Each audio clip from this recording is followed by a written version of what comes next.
Na política, nem tudo é preto. Nem tudo é branco. Para se entender o que acontece nessa capital federal, tem que se entender vários tons. Diversos tons de cinza. E para tomar um café conosco, basta ir ao site. E adquirir a nossa canequinha. Acesse lá. Um dia em Brasília que o passado e o futuro se encontram. Começa agora JBR News.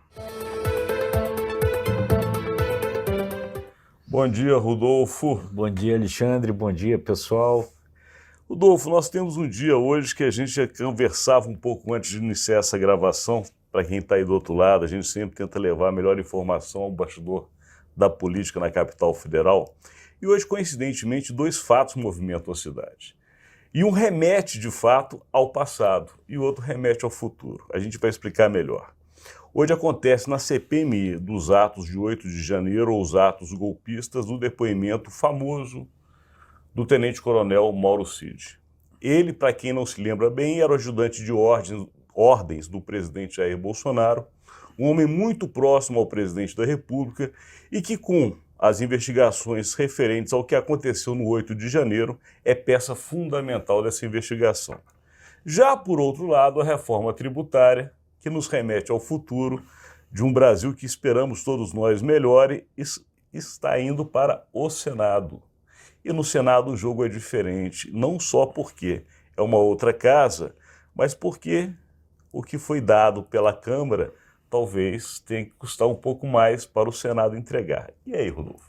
Pois é, é verdade. São duas conversas, dois fatos hoje que vão bem na linha do que você falou, Alexandre, porque a CPMI escuta o tenente-coronel Mauro Cid, ex-ajudante de ordens do presidente Bolsonaro, que é considerada ali na CPMI uma peça-chave para tentar entender o que aconteceu no dia 8 de janeiro. Porque no celular do tenente-coronel havia diversas conversas ali que parecem estar relacionadas àquela ideia de que se tramava ali fazer um golpe, porque havia arquivado no celular uma cópia da tal minuta do golpe, do tal decreto de estado de defesa, e diversas conversas dele com o coronel Jean Lalande a respeito disso, de pedir ao presidente Bolsonaro que desse uma ordem para que o exército interviesse, enfim, todas essas coisas. E ele, né, só para a gente lembrar, ele está preso, o tenente-coronel Mauro Cid, porque ele fraudou os cartões de vacina dele, da mulher dele, do ex-presidente Bolsonaro e da filha do ex-presidente, a Laura. Então, muito ali, ele tem muito envolvimento com o presidente Bolsonaro, muito envolvimento com essa questão do 8 de janeiro, então tem uma expectativa grande com relação a esse depoimento. E nesse depoimento, inclusive, você estava falando uma informação importante que quem está do outro lado vai se interessar em receber, que é justamente a situação que se encontra agora o tenente-coronel, meio que abandonado. É importante lembrar que, neste momento, a CPMI vai tentar, de todas as formas, quem é governo, colocar ou colar no tenente-coronel Mauro Cid, claro, a participação do ex-presidente Jair Bolsonaro. A ideia, quem é governista, é falar que o Mauro Cid não agia sozinho, que ele fazia tudo sob ordens do presidente, tentar colocar essa ligação estreita que havia entre os dois e aí tentar imputar ao ex-presidente a responsabilidade do que aconteceu em 8 de janeiro. Agora, e Mauro Cid, como é que será que vai se posicionar? Pois é, isso que a gente tem que esperar. Ele está autorizado a ficar calado para não se incriminar. Então ele pode não responder a todas as perguntas, embora a defesa tenha dito que ele está disposto a colaborar. Então vamos aguardar. E aí, como você falou, só reforçando, a estratégia governista é tentar, nessas perguntas, justamente ficar dizendo, olha, você foi abandonado, o presidente te deixou para lá e tal, para ver se aí, instigado dessa forma, ele colabore.